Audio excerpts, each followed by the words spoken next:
back, have further arrests been made as part of an ongoing investigation into right-wing extremism in the German army. It's alleged the latest suspect was plotting to murder a senior public figure. The soldier, who's been named as 27-year-old Maximilian T., is suspected of targeting, among others, a former German president and a justice minister. German authorities say there are 275 suspected right-wing extremists in the army. Some cases date back to 2011, but more than 50 people have been identified this year. Last month, 2 more arrests were made. With more on that from Berlin, here's de-nazification. The twist in this tale is that the German military have already arrested 2 other suspects to this alleged plot. 2 soldiers were arrested at the end of April, supposedly in cahoots with each other. One was a 28-year-old right-wing lieutenant named Franco A. His alleged intention was to carry out xenophobic attacks under the guise of a refugee. Also arrested at the same time was a 24-year-old student identified as Matthias F. Now, the scandal has led to a rift between Defence Minister and the country's top generals. The German army has an attitude problem, and it evidently has weak leadership on different levels.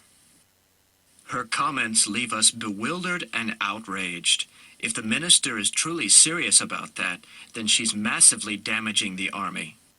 German investigators found Nazi-era military memorabilia in the barracks, similar to that found in the garrison of one of the army officers who was arrested earlier. The General Inspector has ordered wider checks of barracks in search of Nazi memorabilia. Meanwhile, Nazi symbols are forbidden.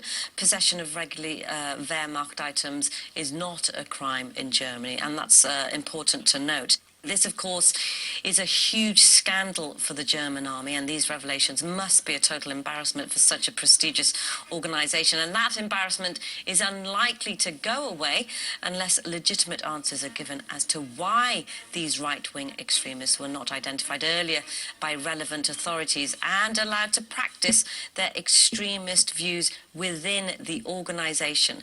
Nadira Tudor in Berlin for RT.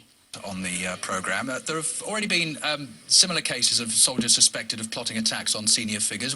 Why does this seem to be repeating? If you look at the structure of the German army, the majority of the soldiers, they come from areas which have a very high unemployment rate, and where the education level is not as high as it is in other regions where the employment rates are low. So the army is just a kind of vehicle to find jobs, and then automatically you attract people that sometimes, are open for strange ideas.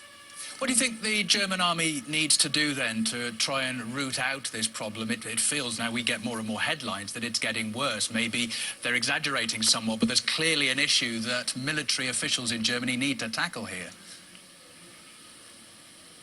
I think we should go a step higher than the German army.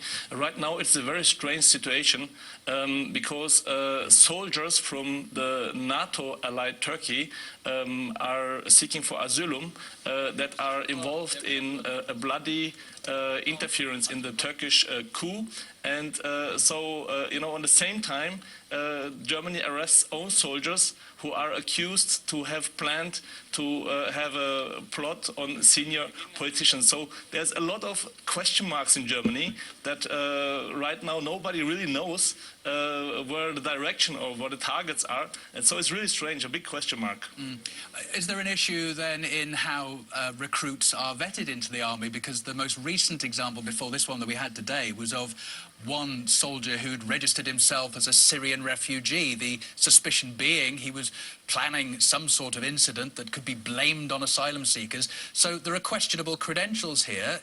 Does there need to be a better vetting process for military recruits?